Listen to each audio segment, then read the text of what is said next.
Nag-aano kang papaya ng iba't ibang benepisyo sa kalusugan, kabilang ang masaganang nilalaman ng bitamina C para sa immune support, digestive enzymes tulad ng papain aiding digestion, at antioxidants na maaaring magambag sa kalusugan ng balat.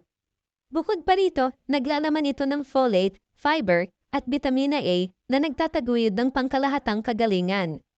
Mga anti-inflammatory properties, ang mga enzyme tulad ng thiamine at papain sa papaya ay maaaring makatulong na mabawasan ang pamamaga na nakikinabang sa mga kondisyon tulad ng arthritis.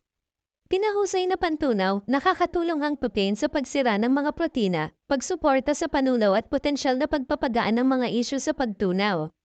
Kalusugan ng puso, ang fiber, potassium, at antioxidants sa papaya ay maaaring magambag sa isang malusog na cardiovascular system sa pamamagitan ng pagpapanatili ng presyon ng dugo at pagbabawas ng mga antas ng cholesterol.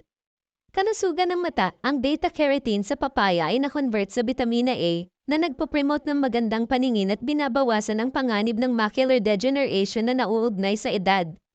Pamamahala ng timbang, ang mababang calorie at mataas na fiber content ay gumagawa ng papaya na isang masustansyang opsyon para sa mga naglalayong pamahalaan ng kanilang timbang.